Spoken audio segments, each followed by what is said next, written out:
नमस्कार मित्रों, आज की इस वीडियो में एक बार फिर से आप सभी का बहुत बहुत हार्दिक स्वागत है। आज हम एनटीए नेट हिंदी के पाठ्यक्रम में सम्मिलित इकाई 5 के अंतर्गत आने वाली सभी हिंदी कविताओं से बनने वाले महत्वपूर्ण प्रश्न जो कि आपकी परीक्षा के दृष्टिकोण से बहुत महत्वपूर्ण हैं, तो उन सभी प्रश्नों को अब तक के सबसे आसान ट्रिक की सहायता से याद करने का प्रयास करेंगे। तो जैसा कि स्क्रीन पर आप देख पा रहे हैं, इकाई 5 हिंदी कविता एनटीए नेट हिंदी साहित्य से संबंधित महत्वपूर्ण प्रश्न है। पहला प्रश्न आप देख पा रहे हैं कि आदि काल का समय शुक्ल जी के अनुसार है। तो उत्तर हर छात्र जान रहा है कि 1050 विक्रमी संवत से लेकर के 1375 विक्रमी संवत तक का जो समय होता है वो आदिकाल के अंतर्गत आता है। इसे आचार्य राम शुक्ल जी ने माना है, तो दिमाग में रख लीजिएगा। दूसरा प्रश्न है कि पृथ्वीराज रासो के रचयिता कौन है। तो देखिए, सब जानते हैं कि पृथ्वीराज रासो ग्रंथ के रचयिता जो हैं वो चंद्रप्रदायी हैं। पृथ्वी पर राज करना है तो कौन बोलो, बिल्कुल चंद्र का प्रदान, चंद्रमा का प्रदान मिल जाएगा तो निश्चित रूप से आप पृथ्वी पर राज करेंगे। बस ऐसा ट्रिक बनाइएगा और इसे याद करते हुए चलिएगा, ठीक है। अगला प्रश्न है, पृथ्वीराज रासो का कौन सा सर्ग आपके पाठ्यक्रम में सम्मिलित है। बिल्कुल बात करें तो रेवा तट, ठीक है ना, रेवा तट। बात करें पृथ्वीराज रासो में तो कुल 69 समय, या आप उसे कह सकते हैं सर्ग है, तो 69 समय है, जिनमें रेवा तट जो कि 27वां समय है वो आपके पाठ्यक्रम में सम्मिलित है। तो आपके पाठ्यक्रम में रेवा समय सर्ग कौन सा, बोले 27वां, ठीक है ना। पृथ्वीराज रासो का 27वां समय है कौन, रेवा तट, और रेवा तट ही आपके पाठ्यक्रम में है, ठीक है। चलिए अगला प्रश्न है कि किस काल में सर्वाधिक रासो साहित्य की रचना हुई। किस काल में, तो उत्तर आपका है आदिकाल में। बात की जाए तो आदिकाल में सबसे ज्यादा रासो साहित्य लिखे गए हैं, ठीक है। अगला प्रश्न है कि आदिकाल के नामकरण से संबंधित जो प्रश्न है, यहां से प्रश्न तो आपके एनटीए नेट की परीक्षा में आना ही आना है। तो आदिकाल की बात करें तो वीर गाथा काल आचार्य रामचंद्र शुक्ल जी ने दिया। तो आप जानते हैं कि वीर गाथा किसकी है, तो बताई गई कि रामचंद्र जी की गाथा जो है वो वीर गाथा है। आदिकाल किसने कहा, आदि हजारी। और जब हम लोग आदिकाल के नामकरण करने वाले क्लास को हम लोग देख रहे थे तो उसमें हमने बताया था कि जब 1 2 3 4 5 आप गिनते हैं, इससे आगे जब बढ़ जाता है तो आप कहते हैं आदि मतलब हजार। बीज बपन महावीर प्रसाद, और बीज बपन महावीर प्रसाद को हम लोगों ने क्लू में ऐसे जोड़ा था कि कौन बचपन से ही वीर थे। अब वीर थे तो उन्होंने क्या किया था, आपने देखा होगा कि महावीर बचपन में क्या करते थे, एक बार सूर को ही निगल गए थे। तो हम लोगों ने ट्रिक में यही जो है जोड़ लिया था कि बचपन से ही वीर थे, तो इसे ध्यान में रखिएगा। इसके अलावा और देखा जाए तो प्रारंभिक काल मिश्र बंधुओं ने कहा है आदिकाल को। आप देखेंगे सिद्ध सामंत काल राहुल सांकृत्यायन जी ने कहा है। वीर काल की बात करें तो विश्वनाथ जी ने वीर काल कहा है, वीर विश्व हैं, ठीक है ना। संधि काल एवं चारण काल आदिकाल को कहने वाले तो राम कुमार वर्मा है। और हमने डिस्कस किया था कि संधि चारण है ना, कि राम के कुमार, हमने उसको जोड़ा था कि जब उसमें यज्ञ होता है, घोड़ा पकड़ा जाता है लवकुश द्वारा, तो लवकुश कहते हैं कि या तो संधि कर लो या तो रण करो, संधि चारण या तो संधि चारण काल कौन, राम कुमार वर्मा, ठीक है ना। राम के कुमार कहते हैं दोनों वही लवकुश, तो उसको हम लोगों ने यहाँ पर जोड़ा था कि संधि है ना, काल एवं चारण काल राम कुमार वर्मा जी का। आधार काल मोहन अवस्थी हैं, इसे भी ध्यान में रख लीजिएगा। तो कहने का आशय है कि जो आदिकाल के नामकरण से संबंधित एक क्लास है मेरे द्वारा यूट्यूब पर अपलोड भी की गई है, आप उसको देख कर जाइएगा, और नहीं तो पढ़कर तो जाइए ही, क्योंकि यहाँ से प्रश्न आपकी परीक्षा में आने हैं, ठीक है। अगला प्रश्न है कि प्रथम महाकवि एवं उसकी रचना। तो प्रथम महाकवि की बात करें चंद्रप्रदायी है और उनकी रचना है पृथ्वीराज रासो, ठीक है ना। तो प्रथम महाकवि किसके, चंद्रप्रदायी को माना जाता है, और प्रथम महाकाव्य की बात करते हैं तो पृथ्वीराज रासो को माना जाता है, ठीक है। अब आगे एक प्रश्न बनता है कि चंद्रप्रदायी की भाषा, तो अरबी, फारसी, संस्कृत, अपभ्रंश, देशज, राजस्थानी, ब्रज और पंजाबी भाषा, इन सभी भाषाओं का मिश्रण जो है आपको बिल्कुल चंद्रप्रदायी जी की भाषा में देखने को मिलेगा, ठीक है। अगला प्रश्न आपके पाठ्यक्रम नेट से संबंधित है कि रेवा तट की विषय वस्तु से संबंधित प्रश्न है कि कौन सी इसमें है, यानी कि विषय वस्तु अगर बात की जाए तो रेवा तट की विषय वस्तु क्या है। जो सही होगा उसको आपको सही का चिन्ह लगाइएगा, ठीक है ना। पहला है कि पृथ्वीराज चौहान एवं मोहम्मद गोरी के युद्ध का वर्णन है, बिल्कुल सही है। दूसरा है पृथ्वीराज अपने सेनापति के कहने के बाद जो है रेवा तट पर शिकार खेलने के लिए आते हैं, बिल्कुल ठीक है ना। यानी कि जो पृथ्वीराज हैं उनका जो सेनापति है इसका नाम है चामंड राय, तो चामंड राय के कहने पर वो रेवा तट पर शिकार करने के लिए जाते हैं, ठीक है ना। इसी रेवा तट में आपको मिलेगा देवराज इंद्र के वाहन ऐरावत द्वारा मदांध होकर के ऋषि दीर्घतपा के आश्रम को तोड़ने की कथा है, बिल्कुल सही है, ठीक है ना। कि देवराज इंद्र का जो हाथी है ऐरावत मदांध हो जाता है और मदांध होकर क्या करता है, ऋषि जो दीर्घतपा हैं उनके आश्रम को नष्ट भ्रष्ट कर देता है, यानी कि उखाड़ फेंकता है, ठीक है ना। तो क्या होता है, तो दीर्घतपा ऋषि के शाप से गतिहीन यानी कि शापित हाथी लोहितास सरोवर नामक तालाब के पास रहते हैं, ये भी सही है। इसके बाद दीर्घतपा जो ऋषि हैं वो क्रोधित हो जाते हैं और उन्होंने क्या किया, उन हाथियों को साप दे दिया। अब जब साप दे दिया को जो हाथी हैं वो सब गतिहीन हो जाते हैं और वहीं अंग देश के पास एक वन है लोहितास, और उसमें एक सरोवर है, उसी सरोवर के पास जो है रहते हैं। और आगे देखिए दे रहा है कि और पालकव्य ऋषि उनकी देखभाल करते हैं। एक ऋषि हैं जिनका नाम है पालकव्य ऋषि, तो पालकव्य ऋषि उन सभी हाथियों की देखभाल करते हैं, ठीक है ना। तो इसे देखिएगा और उन्हें हाथियों से बहुत लगाव है, ठीक है। चलिए अगला प्रश्न है कि ऋषि पालकव्य का जन्म कैसे हुआ है। तो देखिए यही ऋषि जो शापित हाथियों की देखभाल कर रहे हैं कहाँ, लोहितास सरोवर में, उनका जन्म कैसे हुआ है, तो बताया जा रहा है हाथियों के गर्भ से हुआ है, ठीक है ना। तो वही पालकव्य ऋषि जो हाथियों की देखभाल कर रहे हैं उनका जन्म हाथियों के गर्भ से हुआ है, ठीक है ना। चलिए आगे क्या होता है, राजा रोमपाद हाथियों के झुंड को कहाँ ले जाते हैं, ठीक है ना। एक बार क्या है कि लोहितास सरोवर के पास जो हाथियां हैं रह रही हैं और उनकी सेवा शुश्रूषा आदि कौन कर रहा है, ऋषि पालकव्य कर रहे हैं। तो उसी स्थान पर राजा रोमपाद आते हैं और हाथियों को हाँक करके चंपापुरी लेके चले जाते हैं। अब चंपापुरी ले जाते हैं तो क्या हो जाता है कि वहाँ पर जो हाथियाँ हैं बिल्कुल वियोग में दुखी हो जाती हैं, सूख करके वो दुर्बल होने लगती हैं। तो पुनः जो है पालकव्य भी चंपापुरी पहुँच करके हाथियों की देखभाल करते हैं। तो पृथ्वीराज इन सभी बातों को सुनते हैं तो रेवा तट पर पहुंचते हैं और उसी समय जब उनके जाने की उत्सुकता बढ़ जाती है तो वहां पर पहुंचते हैं और वह रेवा तट पर जब पहुंच गए हैं तो यह जानकर गौरी और ने पृथ्वीराज पर आक्रमण करने की योजना बना दी।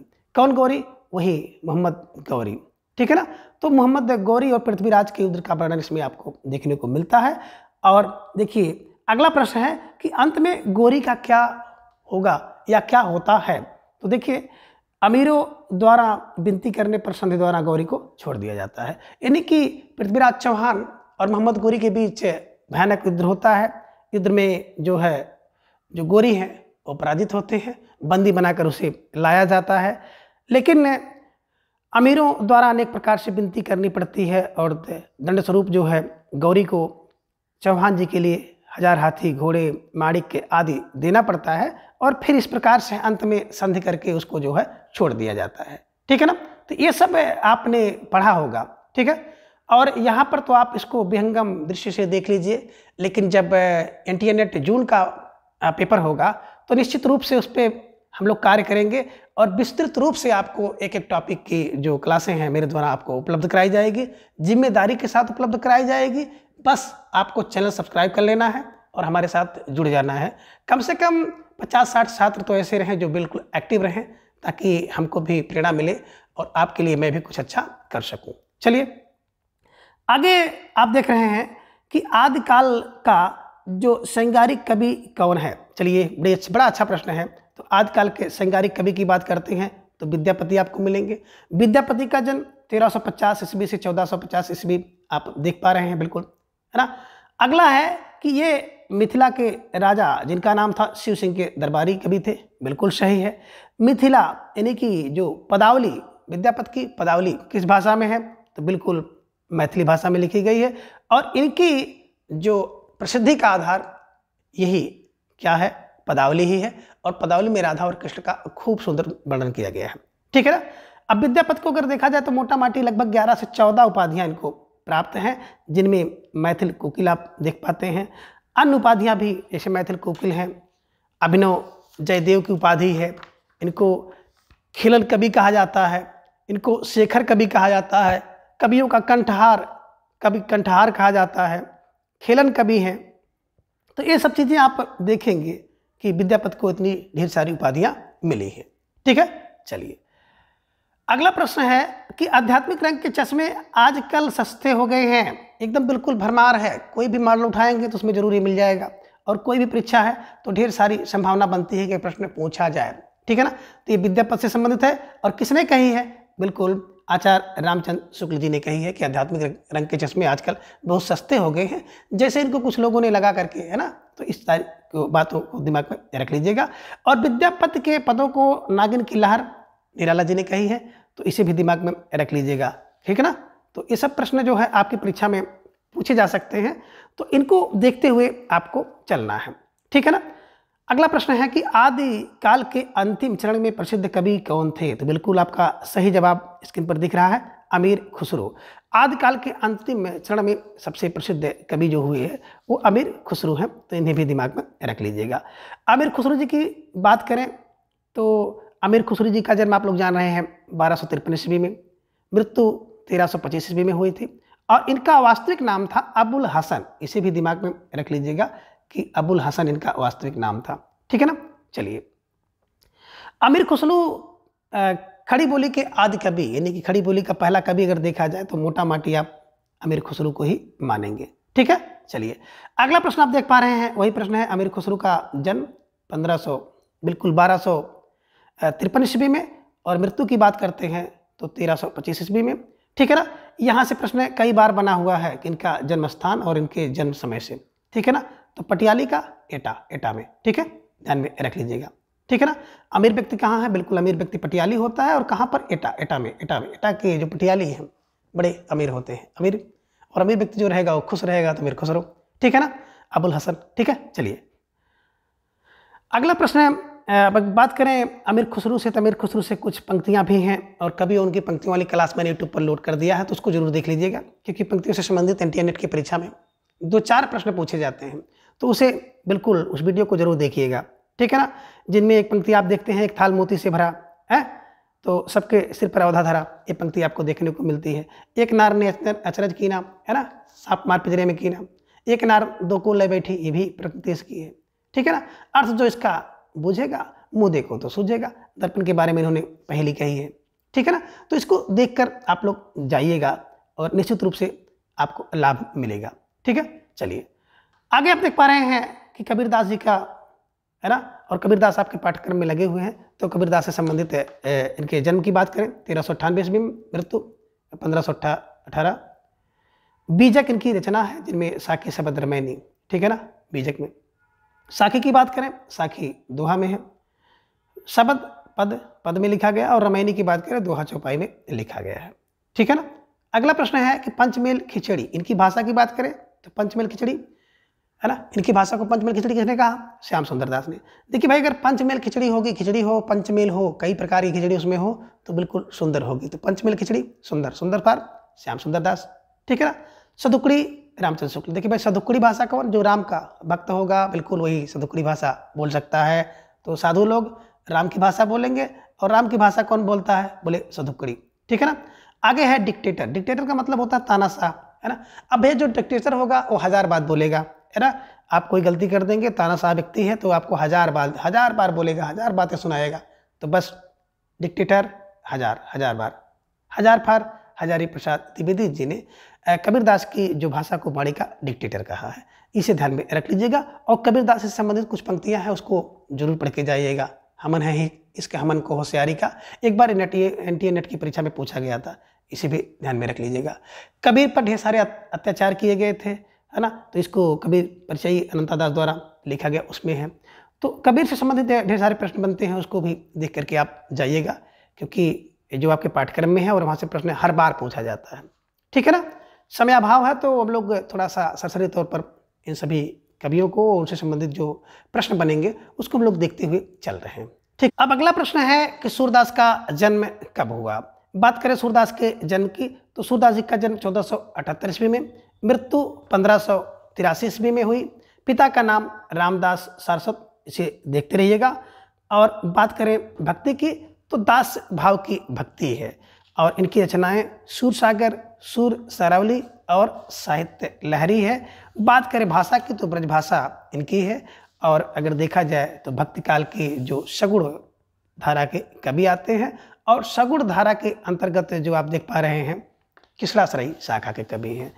थोड़ा सा आप लोग जो प्रेम मार्गी कवि हैं और उनकी जो रचनाएं हैं एनटीए नेट की दृष्टि से बड़ी महत्वपूर्ण है, तो उसको देख कर जाइएगा आप लोग, जो है ना, कुतुबन की, बिल्कुल है ना, कुतुबन जी की रचना जो है ना, कुतुबन का कौन सा है, मृगावती, उसको देख लीजिएगा, है मंजन की मधुमालती देख लीजिएगा, पद्मावती देखिएगा। यानी कि जो प्रेम आख्यान है और उसके कवि हैं, उसका सन है, उसको तो बिल्कुल देख कर जाइएगा। वहाँ से कम 1 से 2 प्रश्न आपके परीक्षा में देखने को जरूर मिलेंगे।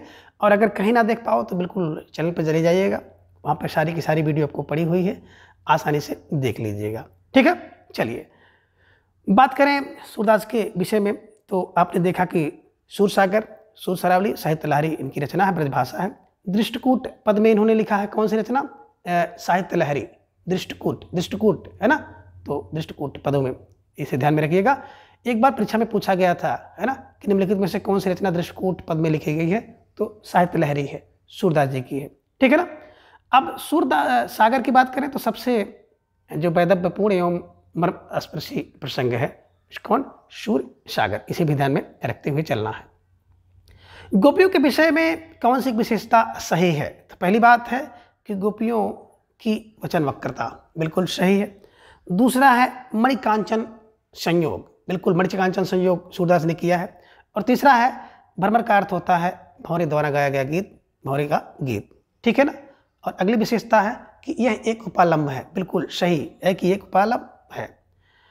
आगे आप देख पा रहे हैं तुलसीदास से संबंधित प्रश्न आपके स्क्रीन पर दिखाई दे रहा है कि तुलसीदास के विषय में कौन सा कथन एक सत्य है। बिल्कुल पहला है समय, यानी कि जन्म समय 1532, मृत्यु की बात करें 1623, बिल्कुल सही है।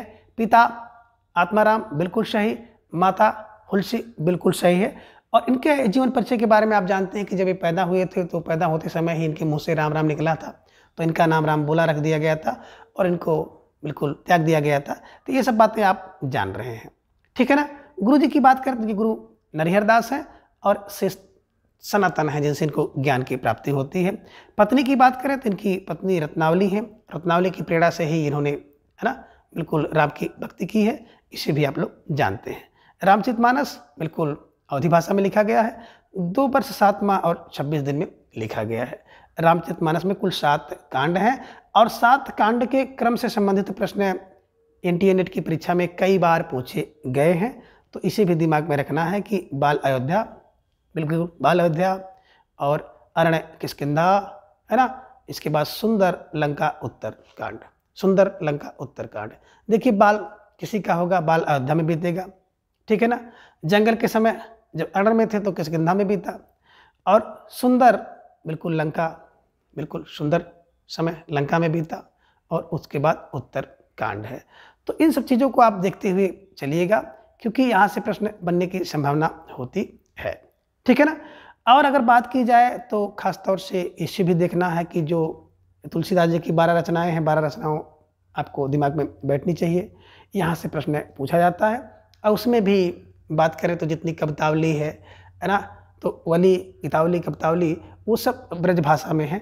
तो कभी कभी प्रश्न यहाँ से बन जाता है कि कौन सी ऐसी रचनाएं हैं जो कि अवधी भाषा में है, कौन सी ऐसी रचनाएं हैं जो कि ब्रज भाषा में है। इसको भी हमने बिल्कुल विस्तृत रूप से यूट्यूब पर अपलोड किया है, आपके पास समय होगा तो देख लीजिएगा, वहाँ से भी प्रश्न आपकी परीक्षा में देखने को मिलेगा। ठीक है। आगे अगला प्रश्न है कि बिहारी लाल का जो जन्म काल बात करें, सन 1500 बिल्कुल 95 में जन्म होता है, मृत्यु 1663 ईस्वी में। ये संस्कृत प्राकृत ग्रंथों का जो भी इन्होंने अध्यापन किया है, इसे देख लीजिएगा। और मथुरा जो कि वृंदावन में है ना, ब्राह्मण परिवार में इनका विवाह हुआ, ये भी सही है। बिहारी सत्सई की इन्होंने रचना की, जिसमें कब की, 1662 ईस्वी में, 713 दोहे हैं, इसे भी दिमाग में रख लीजिएगा। ठीक है ना। आगे बता रहे हैं सप्तशती शब्द जो है संस्कृत के सप्तशती शब्द का बिल्कुल अभ्रंश रूप है। इस पर गाथा सप्तशती, आर्या सप्तशती और अमरूक शतक का प्रभाव है, बिल्कुल सही है। ठीक है ना। और आगे है बिहारी सतसई में भक्ति, श्रृंगार और नीति की बिल्कुल त्रिवेणी है, तो बिल्कुल सही है। भक्त आप देखेंगे, श्रृंगार देखेंगे और नीति से, यानी कि तीनों की त्रिवेणी आपको बिल्कुल बिहारी सतसई में देखने को मिलती है। ठीक है ना। अगला जो प्रश्न है कि श्रृंगार रस के ग्रंथों में जितनी ख्याति और जितना मान बिहारी सतसई को मिला है उतना किसी अन्य ग्रंथ को नहीं। किसने कहा है? रामचंद्र शुक्ल जी ने कहा है। इसे दिमाग में रख लीजिएगा कि बिहारी सतसई के जितना मान मिला है उतना किसी अन्य ग्रंथ को नहीं। ठीक है, ध्यान में रख लीजिएगा। अगला प्रश्न है कि बिहारी सतसई के अतिरिक्त कोई ग्रंथ नहीं है, यही उनकी इतनी बड़ी कीर्ति का आधार है। इसको भी किसने कहा है? रामचंद्र शुक्ल जी ने कहा है कि बिहारी सतसई के अतिरिक्त इनको कोई दूसरा ग्रंथ ही नहीं है ना। इससे ही इनको इतना मान और इतनी कीर्ति मिली है, रामचंद्र शुक्ल जी ने कहा। आगे है एक कथन है कि जिस कवि में कल्पना की जितनी है ना समाहार शक्ति जितनी अधिक होगी वह उतनी ही जो है मुक्तक की रचना में सफल होगा। जितनी समाहार शक्ति होगी, समाहार शक्ति की जितनी होगी उतनी ही मुक्तक की रचना में सफल होगा, रामचंद्र शुक्ल ने। तो आपने देखा कि तीन का तीन ही कथन, तीनों कथन किसने कहा है? रामचंद्र शुक्ल जी ने कहा है। किसके विषय में कहा है? बिल्कुल बिहारी जी के विषय में कहा है ना। बिहारी की भाषा को शक्कर की रोटी पदम सिंह शर्मा ने कहा है। इसे भी दिमाग में रखना है। ठीक है ना। अगला कथन है कि यूरोप में बिहारी सतसई के समकक्ष कोई रचना नहीं है। किसने कहा? Gierson, George Abraham Gierson. ठीक है ना, ध्यान में रख लीजिएगा। ठीक है ना। द मॉडर्न वर्नाकुलर लिटरेचर आप ध्यान में रखिएगा, इनकी रचना है, इन्होंने इतिहास लिखा। ठीक है, चलिए अगला प्रश्न है कि मीराबाई का जन्म समय। बिल्कुल मीराबाई से संबंधित आपके पाठ्यक्रम में हैं, ढेर सारे पद दिखाई दे रहे हैं, उनको भी देखते हुए आपको चलना है। जन्म की बात करें तो मीराबाई जी का जन्म है ना 1504 ईस्वी में, मृत्यु 1558 ईस्वी में और कहीं कहीं 1500 बिल्कुल 63 ईस्वी मिलता है। दोनों बातें है ना ध्यान में रख लीजिएगा। ठीक है। कहाँ पे हुआ? मेड़ता के समीप हुआ, जो कि गांव था, कुड़की गांव में हुआ था। तो ध्यान रखिएगा, यहाँ से प्रश्न एनटीए नेट में जरूर आएगा और कई बार प्रश्न पूछा गया। एक बार तो यही लेकर पूछा गया था कि कुड़की ग्राम में। ठीक है ना। दूसरा क्या है कि इनका विवाह जो है चित्तौड़ के राजा जिनका नाम था भोजराज, तो भोजराज के साथ हुआ था और विवाह के बाद जो है भोज का निधन हो गया था। इसे भी ध्यान में रखिएगा।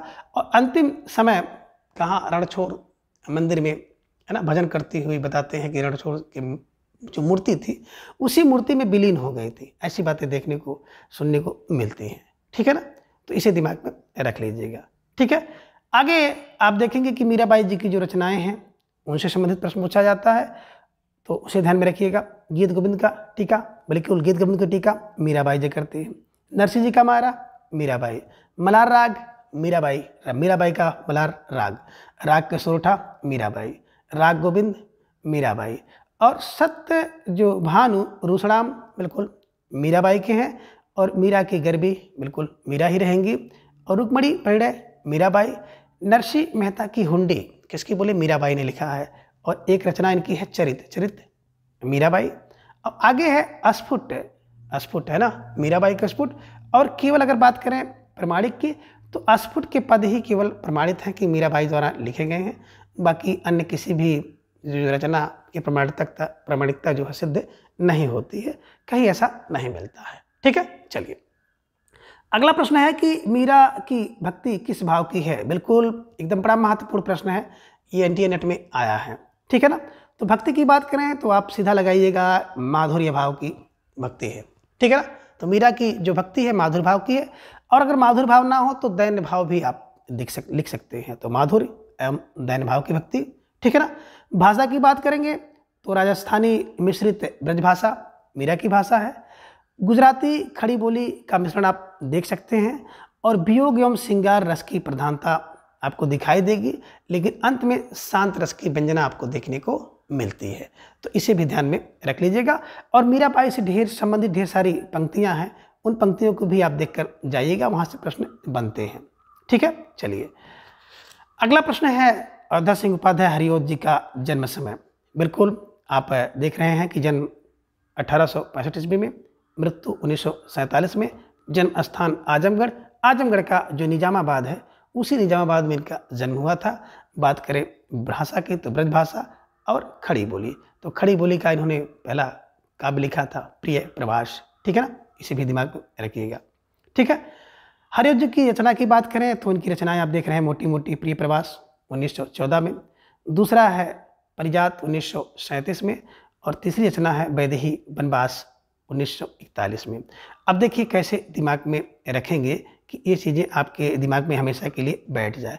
तो हमने जब हम लोग काव्य संग्रह को पढ़ रहे थे तो हमने इसका एक ट्रिक बनाया था कि प्रिय जात वनवास, प्रिय जात वनवास, प्रिय फार बिल्कुल आप प्रिय प्रवास पे जाएंगे, जात फार परिजात, और वनवास फार वैदेही वनवास।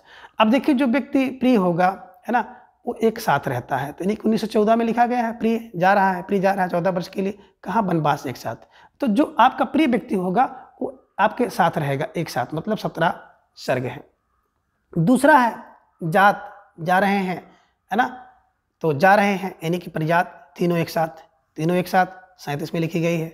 अब 37 में लिखी गई तो कितना सर्ग होगा, बोले 15 वर्ष के लिए, ठीक है ना।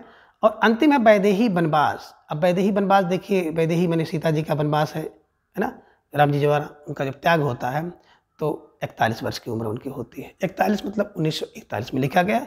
और इसमें सर्ग की बात करें तो 18 सर्ग हैं, ठीक है ना। तो ध्यान में रखिएगा कि 15, इसके बाद 17, सॉरी पहले 17 फिर 15 फिर 18, ठीक है ना। तो रखिएगा पहले 17 है, फिर 15 है, फिर 18 सर्ग है, ठीक है ना। पहले इसका बात करें प्रकाशन वर्ष का तो 1914 में, दूसरा 1937 में, तीसरा 1941 में, प्रिय जात वनवास, ठीक है ना। आगे कुछ रचनाएं इनकी हैं कि अयोध्या सिंह हरिओत जी की जो महत्वपूर्ण रचनाएं हैं कि अयोध्या के प्रिय पद बोल चाल में चोखे और चौपते लगते हैं, जिसका रस वैदेही लेती हैं। तो इसको देखिएगा कि अयोध्या के प्रिय पद मतलब प्रिय प्रवास 14, पद माने पद प्रसून, प्रसून 1925 में है, चुभते और चोखे लगते हैं तो 32 में, दोनों हैं चुभते और चोखे। बोल चाल में लगते हैं तो बोल चाल 1940 में है। रस कलश, इसका रस वैदेही लेती है, तो रस कलश को भी आपने देखा कि 1940 में है, और वैदेही वनवास की बात करते हैं 1941 में है। तो इसको देख लीजिएगा कि अयोध्या के प्रिय पद जो है बोल चाल में चोखे और चौपते लगते हैं, ठीक है। आगे उपन्यास देख रहे हैं, ठेठ हिंदी का ठाठ उपन्यास 1899 में, और दूसरा अधखिला फूल 1907 में, ठीक है ना। तो इसे ध्यान में रख लीजिएगा, ये इनकी उपन्यास कृतियां हैं, ठीक है। चलिए, प्रद्युमन विजय और रुक्मिणी परिणय दो इनके नाटक हैं। तो प्रद्युमन विजय की बात करें 1893 में, और रुक्मिणी परिणय 1894 में, ठीक है। तो अगला प्रश्न है कि प्रिय प्रवास के विषय में सत्य कथन है। तो पहला है भैया 1914 ईस्वी में लिखा गया, राइट 1914 में लिखा गया, सही है। 17 सर्ग है, एक साथ जा रहे हैं, बिल्कुल 17 सर्ग है, राइट है। अब इसमें श्री कृष्ण के बचपन से लेकर मथुरा तक का वर्णन किया है, बिल्कुल सही है। और 17 सर्गों में दे रहे हैं कि कौन से सर्ग में कौन सी बात कही गई है। तो बिल्कुल पहले सर्ग की बात करें, संध्या वंदना है, सबसे पहले संध्या वंदना है, बिल्कुल सही है। दूसरा क्या है, गोकुल वासियों का विरह का वर्णन है, बिल्कुल सही है। तीसरा है नंद एवं यशोदा की व्याकुलता का वर्णन है, बिल्कुल सही तीसरे सर्ग में। और चौथे सर्ग में दिखा रहे हैं कि राधा का जो सुंदरता है उसका वर्णन है, बिल्कुल सही है। और 5वें सर्ग में राधा और यशोदा के विरह का जो ब्रह्मांडिक वर्णन है 5 में, बिल्कुल सही है। और 6 में यशोदा का वर्णन है, बिल्कुल सही है। 7 में क्या है, जब मथुरा से नंद जी लौट कर आते हैं तो आने के बाद अपने पुत्र का हालचाल बताते हैं, उसका वर्णन किया गया है 7वें सर्ग में। 8 में गोकुलपुरी में कृष्ण के बिताए हुए पल याद आ रहे हैं, ठीक है ना, कृष्ण को इसे याद करिएगा। और 9वां है कि जो कृष्ण का गोपाल की यादों में खोए रहना, 9वें सर्ग में बिल्कुल खो जाते हैं, ठीक है ना। और 10वां उद्धव प्रसंग, और 11वां 10-11 में उद्धव प्रसंग बिल्कुल दिमाग में रख लीजिएगा। और 12वां की बात आती है तो कृष्ण जननायक के रूप में दोबारा कृष्ण क्या होते आते हैं, 2-12 में जननायक के रूप में। कौन, तेरे कृष्ण दोबारा क्या हो जाते हैं, जननायक के रूप में। 13 का मतलब 12 और 13 में जननायक के रूप में हो जाते हैं। 14 में गोपियाँ छोड़ने वाली नहीं हैं, गोपी संवाद, ठीक है ना। तो 14 में गोपियाँ छोड़ेंगी नहीं, बिल्कुल गोपी संवाद। और 15 में कृष्ण के विरह में गोपियों की स्थिति, और 16 राधा से संवाद। 16 क्या करता है? राधा से संवाद करता है। 16वां सर्ग में राधा उद्धव संवाद है, ठीक है ना। 17 की बात करते हैं तो विश्व प्रेम व्यक्तिगत प्रेम से उच्च है, ऐसा दर्शाया गया है। तो इन सबको आप दिमाग में रखते हुए चलिएगा, यहाँ से प्रश्न बनने की संभावना रहती है, ठीक है ना। अगला प्रश्न है कि मैथिली शरण गुप्त के विषय में कौन सी बातें सत्य हैं?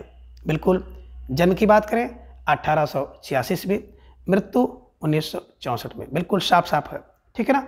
जन्मस्थान चिरगांव जो कि झांसी में पड़ता है, पिता का नाम था राम शरण, ठीक है ना। गुरु बिल्कुल महावीर प्रसाद द्विवेदी हैं, और प्रथम कविता जो कि हेमंत है 1905 में ना। और प्रथम काव्य संग्रह की बात करें तो रंग में भंग 1909 में। 9 भैया रंग में भंग 9 करो 9 करो 9 माने 1909 में, ठीक है। आधुनिक युग का तुलसीदास इनको कहा जाता है, मैथिली शरण जी को दिमाग में रखिएगा। आधुनिक युग का तुलसीदास मैथिली शरण, ठीक है ना। आधुनिक युग का सूर्य हरिऔध जी, ठीक है ना। इन्होंने क्या कहा है? स्वयं को कौटुंबिक कवि मात्र कहा, स्वयं को कौटुंबिक मैं हूँ, मैं फॉर मैथिली शरण गुप्त, ठीक है ना। राष्ट्र कवि मैं फॉर मैथिली शरण गुप्त हूँ। भारत भारती जब इन्होंने लिखा था तो राष्ट्रपिता महात्मा गांधी जी ने इनको राष्ट्र कवि की उपाधि दी थी, ठीक है ना। ध्यान में रखिएगा, भारत 2 बार है तो 12 में, ठीक है ना। और ये जो माइकल मधुसूदन है, उनकी रचना बंगला वाली जो रचनाएं थी, उसका ये मधुप नाम से अनुवाद करते थे। तो मधुप उपनाम से कौन कविता करते थे? तो बिल्कुल दिमाग में रखिएगा, मधुप मैं फॉर मैथिली, ध्यान में रखिएगा, यहाँ से प्रश्न बनता है, ठीक है ना। अगला है कि हर गीत का छंद के जो बादशाह कौन है? बोले मैं, ठीक है ना। मैं फॉर मैथिली शरण गुप्त जो है हर गीत का छंद के बादशाह हैं। तो इनको देखते हुए आपको चलना है कि चिरगांव झांसी में जन्म हुआ, राम शरण पिता हैं, महावीर द्विवेदी गुरु हैं। पहली कविता हेमंत में बैठकर लिखे, पहला संग्रह जब लिख रहे थे तो रंग में भंग हो गया, ठीक है ना। आधुनिक के तुलसी हैं, अपने को कौटुंबिक कवि मात्र कहते हैं, राष्ट्र कवि हैं, और भारत भारती पर इनको ये उपाधि मिली है, महात्मा गांधी जी ने दिया है। मधु उपनाम से इन्होंने जो है, उपनाम से भी बंगला के जो कवि हैं माइकल मधुसूदन, उनकी रचनाओं को ये अनुवाद करते थे, और हरि गीत का के बादशाह हैं, ठीक है, ये दिमाग में रख लीजिएगा। अगला जो प्रश्न है मैथिली शरण गुप्त की रचना से लेकर के है। निम्नलिखित में से मैथिली शरण गुप्त की कौन सी रचना है? निम्नलिखित रचनाओं जो मतलब मैथिली शरण गुप्त की रचनाएं हैं उनको क्रम में लगाना है। तो एनटीए नेट के दृष्टिकोण से ये परीक्षा में पूछा जाने वाला प्रश्न है, बहुत महत्वपूर्ण प्रश्न है, कई बार पूछा गया है कि इसमें से 4-6 रचना दे देता है और उसका कहता है क्रम मिलाइए, ठीक है ना। बिल्कुल क्रम से है। रंग में भंग बिल्कुल 9 करो, 9 माने 1909 में है, रंग में भंग ना करो। दूसरा जयद्रथ बस 1910। भारत भारती 2 बार है, बिल्कुल 12 में। किसान बिल्कुल एक साथ आ जाओ, एक साथ मैंने 1900 में, है ना, 1917 में, एक साथ 1917 में, ठीक है। पंचवटी में तू पहुँच, कौन पहुँच? तू पहुँच 2-5 1925 में। हिंदू 2-7 27 में, 1927 में। विकेट भट्ट, देखो भाई विकेट भट्ट से गिरता है तो दोनों विकेट गिरेगा, दोनों मतलब 1929, ठीक है ना। गुरुकुल में कौन होंगे? बोले दोनों।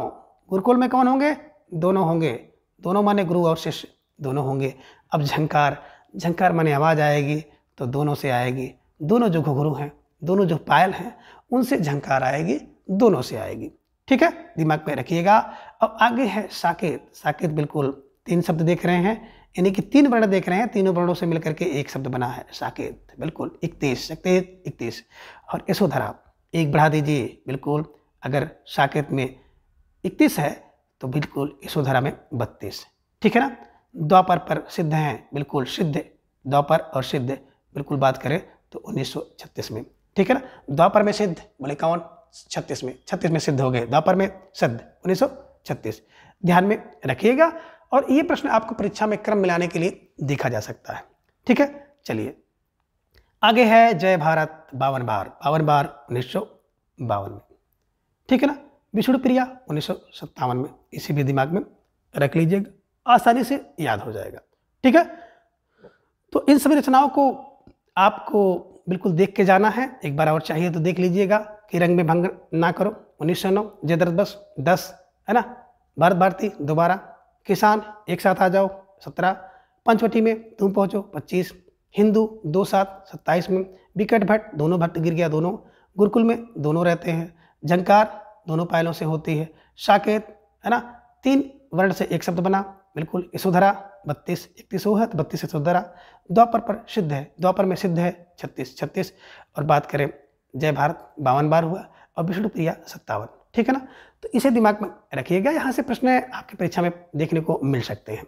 ठीक है, चलिए अगला प्रश्न है कि भारत भारती का समय, बिल्कुल है ना, आपने देखा भारत भारत 2 बार है, 2 बार की बात करें तो 12। ठीक है, दिमाग में रख लीजिएगा। अब साकेत के नौम सर्म के विषय में जो सही बात कौन सी है, इसे भी दिमाग में रखना है। तो बात करें, साकेत का अर्थ होता है अयोध्या।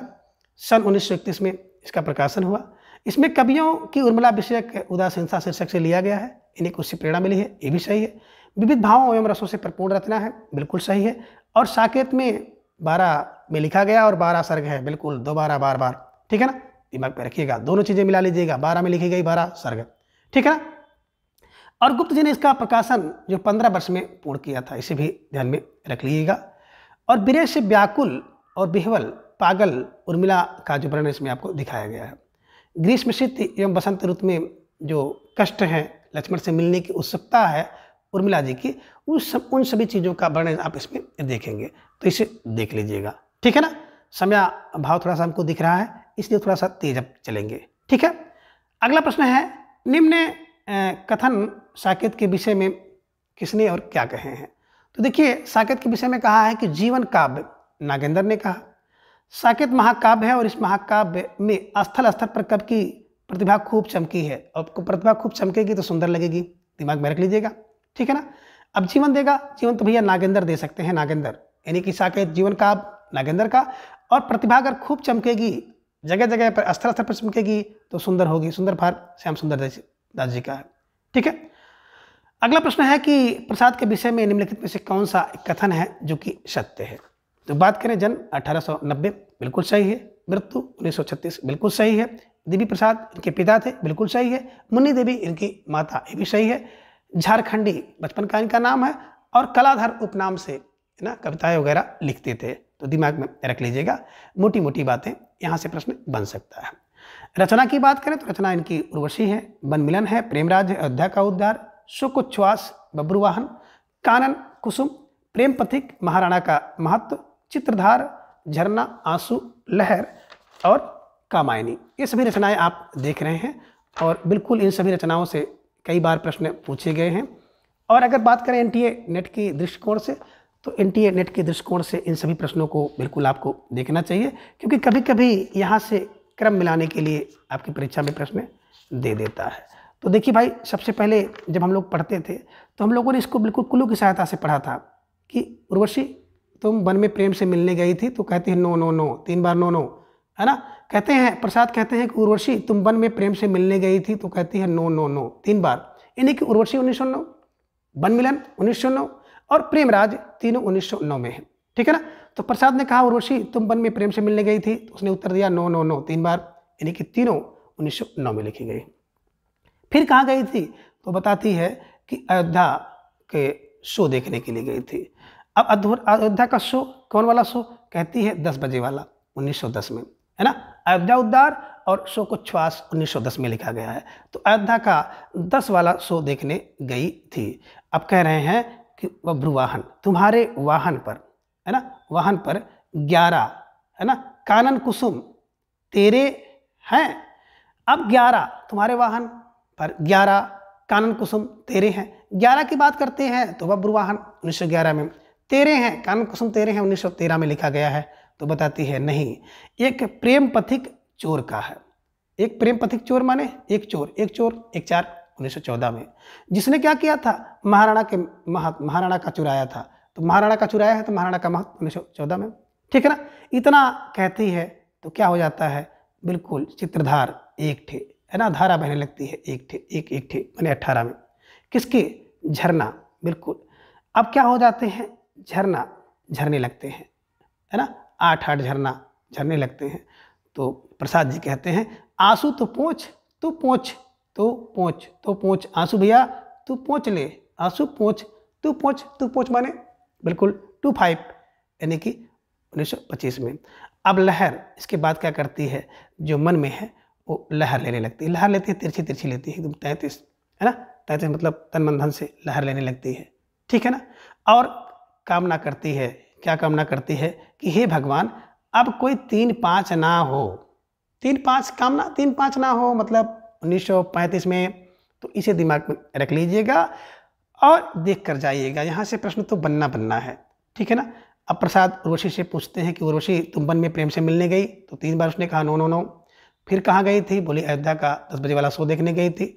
वाहन, तेरे वाहन पर 11, है ना, तेरे वाहन पर 11 कानन कुसुम तेरे हैं, बताती है नहीं मेरे नहीं, एक पथिक चोर के हैं जिसने महाराणा से चुराया था। इस प्रकार से उसके आंसुओं की धारा एक ठे धारा है ना बहने लगती है। तो कहते हैं आंसू तो पोंछ लो, है ना। लहर आती है तन मन की और फिर कामना करती है कि हे भगवान आगे 3-5 ना हो, ठीक है। चलिए अगला प्रश्न है जो प्रसाद जी की आंसू से बना हुआ है कि आंसू के विषय में कौन सा कथन सत्य है। तो बिल्कुल विरह एवं वेदना का काव्य है, सत्य है। प्रबंध गीत काव्य है, बिल्कुल सत्य है। और 1982 में लिखा गया है, कुल 252 पंक्तियां हैं, ठीक है ना। दूसरा संस्करण कब लिखा गया, 680 में लिखा गया, इसे भी ध्यान में रखिएगा। और आंसू एक विरह श्रृंगार काव्य है, बिल्कुल सही है। और इसकी जो रचना बात करें तो आनंद छंद में की गई है, बिल्कुल सही है, सारे के सारे विकल्प सही है, ठीक है ना। अब प्रश्न संख्या अगला है कि आंसू से संबंधित पंक्तियों कथन आपसे पूछ लिए जाते हैं, मतलब मोटी मोटी बात की जाए तो कथन, ठीक है ना। इसमें कभी अज्ञात प्रीतम के आंसू बह रहा है, किसने कहा है, तो बिल्कुल इसे देख लीजिएगा, ये पंक्तियां कही गई हैं, ठीक है ना। किसके विषय में कही गई है, आंसू के विषय में कही गई है, ठीक है। चलिए अगला प्रश्न है कि कामायनी के विषय में कौन सी बातें सही है। तो कामायनी का रचना समय, है ना, 1935 में। कामना करती 3-5 ना हो। कामायनी में कितने सर्ग हैं, बोले 15 सर्ग हैं, दिमाग में रख लीजिएगा। और ये 15 सर्ग कौन कौन से हैं, सबसे पहले देखिए पहला सर्ग तो पहली बात चिंता होगी, ठीक है ना। चिंता होगी तो दूसरी बात सबको आशा होगी, आशा होगी तो तीसरी बात क्या है, हम लोग श्रद्धा करते हैं, तो चिंता आशा श्रद्धा। इसके बाद काम, काम चौथा बात है ना। 4 काम है, धर्म अर्थ काम मोक्ष। वासना, है ना, 5 वर्ष अगर आप कहीं रहते हैं तो भैया क्या हो जाता है, आप वहाँ के वासी माने जाते हैं, तो वासना। लज्जा होती है तो छी करते हैं, छी मतलब छठा सर्ग लज्जा का है। कर्म की बात करें, साथ साथ भैया कर्म भी करो, है ना। ईर्ष्या की बात करें, ईर्ष्या, एकाध लोग ऐसे मिल जाएंगे जो ईर्ष्या करेंगे, ईर्ष्या 8। नो, ईडा नो भैया, ईडा हो, बिल्कुल कहते हैं ईडा नो। स्वप्न, बिल्कुल 10 में 10 का स्वप्न देखो, ठीक है ना। संघर्ष होता है, बोले सर संघर्ष कैसे होगा, बोले एक में मैंने 11, है ना। दोबारा क्या करो, निर्वेद माने निर्वेद करो, दोबारा किसी से निर्वेद कर लो भैया। अगर कोई मामला एक बार नहीं बन रहा है दोबारा निर्वेद कर लो, है ना। दर्शन, तेरा दर्शन। रहस्य, है ना, 14 रहस्य बर, है ना, 14 वर्ष का रहस्य दिमाग में रख लीजिएगा। और 15 भैया, अगर 15 है तो आनंद है, आनंद, ठीक है ना। अंतिम, तो प्रश्न यहाँ से बन जाता है कि पहले सर्ग की बात की जाए तो पहला सर्ग चिंता और अंतिम है आनंद, ठीक है ना। और इसकी भी क्लास मैंने यूट्यूब पर बिल्कुल ट्रिक से विस्तृत रूप से अपलोड की है, वहाँ से भी आप इसको देख सकते हैं। और अभी नहीं देख पा रहे हैं तो जब परीक्षा आपकी समाप्त हो जाए तो जून वाले नेट के लिए आप लोग बिल्कुल चैनल को सब्सक्राइब करके हमारे साथ जुड़ जाएं, बिल्कुल विस्तृत रूप से तैयारी के लिए, है ना, जुड़ जाएं, ठीक है। अगला प्रश्न है कि निराला के विषय में सत्य कथन कौन सा है। जन्म की बात करें 1899 में, मृत्यु 1961 में, सही बात है, ठीक है ना, बिल्कुल सही। रबड़ केचुआ छंद, बिल्कुल निराला के छंद को रबड़ केचुआ छंद कहा जाता है। जूही की कली इनकी रचना है, 1916 में लिखी गई। सरोज स्मृति निराला जी की रचना है और 1935 में लिखी गई है ना। सरोज की स्मृति में 3-5 करने लगते हैं, दिमाग में रखिएगा। निराला जी क्या करते हैं, जब सरोज की स्मृति आती है तो 3-5 करने लगते हैं, ठीक है ना। अब राम की शक्ति पूजा होगी तो बिल्कुल 36 पूजा होती है, राम की शक्ति की 36 पूजा होती है ना। अब कुकुर मुत्ता की बात करते हैं तो इनकी रचना कुकुर मुत्ता भी है, ठीक है ना। तो कुकुर मुत्ता की जब बात आपके सामने आ जाएगी तो कुकुर मुत्ता बिल्कुल 42, है ना। बांधो ना नाव इष्ठाओ बंधु एक कविता है और ये कविता आपके पाठ्यक्रम में लगी हुई है, इसे अभी हम लोग आगे देखेंगे, ठीक है ना। तो मोटा मोटा जो निराला से संबंधित प्रश्न हैं उन सभी प्रश्नों को आप देख लीजिएगा, इसके जो पंक्तियाँ उसको देख लीजिएगा और पाठ्यक्रम में जो आपकी कविताएं लगी हैं उसको भी थोड़ा सा देख लीजिएगा कि वहाँ से प्रश्न जो आपकी परीक्षा में बनते हैं देखने को मिलते हैं, ठीक है ना। आगे हैं पंथ के विषय में कुछ बातें दी गई हैं कि पंथ के विषय में कौन सी बातें सही हैं। तो पहला है कि 1900 में इनका जन्म हुआ 1977 में इनकी मृत्यु हुई। पूरे 1900 में जन्म होता है और 77 वर्ष साथ साथ 77 वर्ष जिंदा रहते हैं। कौसानी जो कि अल्मोड़ा में है, इनका जन्म स्थान है। इलाहाबाद में इनकी मृत्यु हुई थी। बचपन का नाम इनका था गोसाई दत्त, कई बार परीक्षा में पूछा गया है। गिरजे का घंटा इनकी पहली रचना है। और आपके पाठ्यक्रम में जो लगा हुआ है परिवर्तन, प्रथम रश्मि और द्रुत झरो जगत के, ये 3 कविताएं आपके पाठ्यक्रम में लगी हुई हैं, जहां से आपकी परीक्षा एनटीए नेट में जो परीक्षा होगी उसमें प्रश्न देखने को मिल सकते हैं। ठीक है ना, इसे देख लीजिएगा। बाकी बात करें तो बीड़ा, पल्लव, गुंजन, युगांत, युगवाणी आदि रचनाएं इन्होंने और ढेर सारी लिखी हैं, उसे भी देखते हुए आप लोग जाइएगा, कभी कभी प्रश्न वहाँ से बन जाता है। बात हम लोग करें प्रथम रश्मि की, तो प्रथम रश्मि कविता में जो पंत जी ने जो है सुबह की पहली रश्मि या किरण का वर्णन किया गया है, तो इसे भी देख लीजिएगा। परिवर्तन का सार अगर देखा जाए तो कविता जो इनके पल्लव संग्रह से ली गई है। डॉक्टर नागेंद्र ने इस कविता को ग्रैंड महाकाव्य कहा है। तो परिवर्तन में कवि की विशेषता है कि उन्होंने दार्शन शास्त्र की जो शुष्कता को भी काव्य का जो रस संसार कर दिया है, ज्ञान को भाव बना दिया है और कला को कला के लिए स्पर्श किया है। ऐसी बातें जो है शांतप्रिय द्विवेदी जी ने कहा है। तो इस कविता में जो जगत में नित्य है ना ये सब बातें होती हैं, उन सबको इन्होंने दिखाया है कि मोटी मोटी बात है कि कविता ने परिवर्तन को अत्यंत निष्ठुर कठोर बताया, लेकिन साथ ही परिवर्तन के सहज रूप को देख करके उसे सुंदर, सत्य, शिव और भी सिद्ध किया है। तो ये मोटी मोटी बात है कि ना कि भैया कविता में परिवर्तन को सबसे पहले इन्होंने अत्यंत सुंदर, निष्ठुर एवं कठोर बताया, बाद में उसे सुंदर, सत्य और शिव के तरह सिद्ध भी कर दिया है। अगला है प्रथम जो रश्मि। तो प्रथम रश्मि की बात अगर की जाएगी तो सुबह की पहली किरण का मनोरम वर्णन किया गया है, इसे ध्यान में रख लीजिएगा। ठीक है ना, ये सब आप दिमाग में रख लीजिएगा। ठीक है, चलिए आगे आप देख पा रहे हैं महादेवी वर्मा जी से संबंधित कुछ विशेष बातें हैं। जन्म 1907 में, मृत्यु 1987 में। पहला काव्य संग्रह है जो इसके निहार। कविताएं हैं मैं बीन भी हूँ तुम्हारी, मैं नीर भरी दुख की बदली, फिर बिकल मेरे प्राण, और यह मंदिर जो है मंदिर का दीप, इसे नीरव जलने दो। बात करें इनके काव्य संग्रह को तो निहार, रश्मि, नीरजा, सांद गीत, दीप, शिखा, यामा और सप्तप्रणा, तो इनकी रचनाएं हैं। तो वहाँ से प्रश्न बन सकता है। ठीक है ना, उसे आपको देखते हुए चलना है। ठीक है ना, चलिए बातें अगर मोटे मोटे करें तो 1987 आप देख रहे हैं फारुखाबाद में जन्म हुआ, मृत्यु इलाहाबाद में हुई। पिता गोविंद प्रसाद थे और आधुनिक की मीरा कही जाती हैं। निहार की बात करते हैं, निहार 1930 में, रश्मि 1932 में, नीरजा 1935 में, सांद गीत की बात करें तो 1936 में, यामा 1940 में लिखी गई है, और दीप शिखा की बात करें तो 1942 में, सप्तप्रणा 1960 में। तो यामा है ना, और सारे के सारे ये जो काव्य है वो यामा में संकलित है, इसे ध्यान में रख लीजिएगा। यहाँ से प्रश्न अगर बन जाए तो निश्चित रूप से आप बनाने का प्रयास करिएगा। ठीक है, चलिए और इनकी जो बात करते हैं, पहला काव्य संग्रह है निहार। तो निहार की भूमिका जो है हरिअवध जी ने लिखा था, इसे भी दिमाग में रख लीजिएगा। अब छोटी छोटी बातें अगर देखी जाए तो यहाँ से मैं बीन भी हूँ, मैं तुम्हारी रागिनी भी हूँ, ये कविता महादेवी वर्मा जी के नीरजा से ली गई है। स्वयं को परम सत्ता के साथ स्थापित किया है इसमें महादेवी वर्मा जी ने। वह स्वयं को अखंड सुहागन मानती हुई और स्वयं को समर्पित कर देती हैं। ठीक है ना, मैं नीर भरी दुख की बदली, इसमें क्या बात है, तो मैं नीर भरी दुख की बदली में जो संध्या गीत के माध्यम से है ना इन्होंने जो कविता संग्रह लिया है, सांद गीत संग्रह से लिया गया है, तो सांद गीत संग्रह से लिया है। इसमें जो है कवित्री ने संसार के लोगों की पीड़ा को जो है अभिव्यक्त किया है। आगे देखेंगे फिर बिकल प्राण मेरे, फिर बिकल प्राण की बात की जाती है, तो ये भी सांद गीत काव्य संग्रह से लिया गया है। इसमें महादेवी जी ने परम सत्ता रूपी अपने प्रीतम से मिलने की उत्सुकता को श्रेष्ठ बतलाया है। ठीक है, ध्यान में रख लीजिएगा। और अगला यह मंदिर का दीप, इसे नीरव जलने दो, तो यह जो है दीप शिखा से लिया गया है, इसे भी दिमाग में रखते हुए आपको चलना है। ठीक है, अगले कवि हैं रामधारी सिंह दिनकर जी। जन्म 1908 में, मृत्यु 1974 में। अपने समय का सूर, समय का सूर और आधार के कवि कहे जाते हैं। डिप्टी राष्ट्रकवि स्वयं को कहते हैं। उर्वशी पर इनको 1972 ईस्वी में ज्ञानपीठ पुरस्कार मिला है। उर्वशी की बात करें तो प्रबंध काव्य है, पूर्वारंभ उर्वशी के प्रेम की कहानी इसमें दी गई है। उर्वशी में कुल दूसरा है रसमसी, 7 सर्ग है, प्रथम द्वितीय तृतीय चतुर्थ और सप्तम। इन सभी सर्गों को आप देख कर जाइएगा, यहाँ से प्रश्न आपकी परीक्षा में देखने को मिल सकते हैं। ठीक है, अगला प्रश्न है नागार्जुन के विषय में कौन सी बातें सत्य हैं? जन्म 1911 में, मृत्यु 1998 में, बिल्कुल सही है।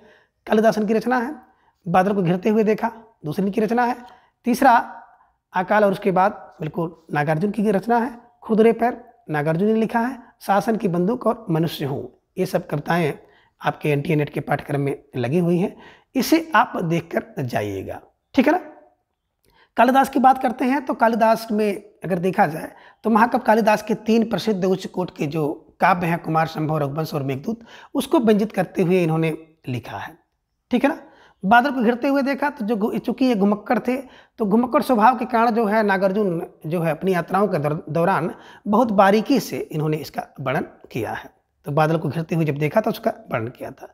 अकाल और उसके बाद की बात करें तो नागार्जुन ने अकाल पर लिखी है और कई जगहों पर, देश में अनेक जगहों पर अकाल पड़ा था, तो उस अकाल को देख करके इन्होंने लिखा है। खुरदरे पैर की कविता की बात अगर की जाएगी तो नागार्जुन जी ने किसान, मजदूर और निम्न वर्ग के शोषित ताकतों के जो हमेशा विरोधी रहे हैं, उन सभी व्यवस्थाओं को परिवर्तन लाने के लिए उन्होंने एक आह्वान गीत लिखा था। ठीक है ना। शासन की बंदूक कविता बड़ी सुंदर कविता है, 1966 में उन्होंने लिखी थी। और इस कविता में तत्कालीन राजनीति का जो सच है उसको सामने, अर्थात राजनेताओं की जो जबरदस्ती थोपी गई आवाज़ का करारा व्यंग्य उन्होंने किया है। और मैं मनुष्य हूँ, इस कविता में मनुष्य की मनुष्यता को स्पष्ट किया गया है, इसे ध्यान में रखिएगा। और बात करें नागार्जुन जी की तो नागार्जुन जी के ढेर सारे मिश्र हैं, ढेर सारे नाम हैं, नाम जैसे बाबा मिसिर, ढक्कन मिसिर, किर मिसिर, ठीक है ना, बैजनाथ, ये सब चीज़ें आप, यात्री, है ना, तो ये सब चीज़ें आप देखने को मिलेगी और इसकी वीडियो मैंने यूट्यूब पर अपलोड भी कर दिया है। अगले जो कवि हैं, आगे की बात करें 1911 में, मृत्यु 1987 में। शेखर जो उपन्यास इनका है एक जीवनी, 1941-1944 में, पहला भाग 41 में, दूसरा है ना 1944 में। नदी के दीप 1951 में और अपने अपने अजनबी 1979 में लिखा गया है, इसे ध्यान में रखिएगा। काव्य की बात करें तो कलगी बाजरे की, यह दीप अकेला, असाध्य बीड़ा, हरी घास पर छड़ पर और कितने नाव में कितनी बार, आपके पाठ्यक्रम में लगे हुए हैं आगे जी के, तो इसे थोड़ा सा देखते हुए चलना है। कलगी बाजरे की बात करें तो इस कविता में आगे जी ने एक अलग प्रकार का जो प्रतिमान है उसको मान करके, उपमा मान करके इन्होंने इसकी रचना की है। एक दीप अकेला है, ये व्यक्तिगत सत्ता को सामाजिक सत्ता से जोड़ने की बात इसमें कही गई है, इसे ध्यान में रखिएगा। असाध्य बीड़ा में देखेंगे तो इसमें जो है आंगन के पार काव्य संग्रह से लिया गया है। दरबार के सभी जो कलावंत हैं इस बीड़ा को बजाने में असमर्थ हो जाते हैं, जब एक सच्चा साधक मिलता है तो वही इस बीड़ा को बजा पाता है। ठीक है ना। हरी घास पर क्षण भर की बात अगर की जाए तो हरी घास पर क्षण भर, इस कविता में कवि अगे जी ने कुछ प्रतीकों के माध्यम से ऐसी सामाजिक परिकल्पना किया है जो स्वतंत्र एवं खोखले आदर्शों का से मुक्त होती है। और कितनी नावों में कितनी बार की बात की जाए तो यह मुक्तक छंद में आतुकांत प्रयोगधर्मी कविता है। ये कवि के दार्शनिक भाव को परिचय यहाँ पर देखने को मिलता है। आगे एक भवानी प्रसाद मिश्र जी भी आपको मिलेंगे, तो भवानी प्रसाद मिश्र जी को भी आप लोग तैयार कर लीजिएगा मोटा मोटा। जन्म 1914 में, मृत्यु 1985 में। ठीक है ना। और गीत फरोश इनकी कविता है। गीत फरोश कविता जो है इन्होंने लिखी है, जो कि सतपुड़ा के जंगल है ना, इसी में इनकी कविता है। व्यंग्यात्मक कविता है, भावना गीत है, इसे देखते हुए चलिएगा। और सतपुड़ा के जंगल को भी आप लोग देख लीजिएगा। ठीक है ना। इसे आगे आप देख पा रहे हैं मुक्तिबोध जी हैं। मुक्तिबोध जी के जन्म की बात करें तो बिल्कुल 1917 में, 1964 में मृत्यु हुई। चाँद का मुँह टेढ़ा 1964 में। और भूरी भूरी खाक धूल है ना, बिल्कुल 1980 में, है ना। तो इसे दिमाग में रख लीजिएगा। भूल गलती इनकी कविता है। तो भूल गलती कविता की बात इन्होंने दुर्बोधता का आरोप लगाया हुआ है, कैसी कविताएं जो दुर्बोध होती हैं। ठीक, उसके धूमिल की बात अगर की जाए तो इसे भी देखते हुए आपको चलना है। ठीक है। आगे जो अगले कवि आपको मिलेंगे जिन्हें आप देखेंगे तो है सुदामा पांडे धूमिल। ठीक है ना। धूमिल जी की रचना है संसद से सड़क, है ना। जन्म की बात करें तो 1936 में इनका जन्म होता है। ठीक है ना। और बात करें तो 1975 में इनका देहांत हुआ, ब्रेन ट्यूमर के कारण होता है। ठीक है ना। तो ये सब चीज़ें दिमाग में रख लीजिएगा। वाराणसी के जो खेवली ग्राम में इनका जन्म हुआ है, किसका, सुदामा पांडे धूमिल का। संग्रह संसद से सड़क तक इन्होंने लिखा है, जो कि इनकी बड़ी प्रसिद्ध रचना है, 1972 में इन्होंने लिखी है। ठीक है ना। आगे नक्सलवाड़ी इनकी एक कविता है। यह कविता धूमिल जी की काव्य संग्रह संसद से सड़क से ली गई है। इस कविता में जो बात किया जाए उत्तर प्रदेश, बिहार और आंध्र प्रदेश में हुए नक्सलवाड़ी आंदोलनों का वर्णन किया गया है। मोचीराम इनका एक बहुत सुंदर कविता है, काव्य संग्रह है, जो कि संसद से सड़क से ली गई है। ठीक है ना। मोचीराम, इस कविता में मोची के माध्यम से धूमिल जी ने एक साथ कई बुराइयों पर चोट किया है। ठीक है ना, इसे ध्यान में रख लीजिएगा। आकाल में दर्शन, तो ये भी कविता इनके काव्य संग्रह संसद से सड़क से ली गई है और इन्होंने अकाल में दर्शन से संबंधित कुछ बातें है ना की गई है। तो ये सब चीज़ें आप ध्यान में रखिएगा। और इसी कविता में असलियत को प्रकट किया जा सकता है, इस कारण अकाल दर्शन कविता इसका नाम रखा गया। रोटी और संसद की बात की जाए तो रोटी और संसद कल सुनना मुझे काव्य संग्रह से लिया गया है। इस कविता में गुण अर्थ को समझाया गया है, तो चंद लाइनें हमारे देश में हालातों को बयां करती हैं, इसे दिमाग में रख लीजिएगा। तो इस प्रकार से अगर देखा जाए तो तत्कालीन जो राज व्यवस्था है उससे बिल्कुल निराशा स्पष्ट होती है। तो आज की इस वीडियो में बस इतना।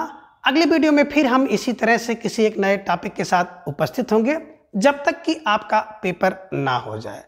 तो आज के इस वीडियो को देखने के लिए बहुत बहुत धन्यवाद। Best of luck.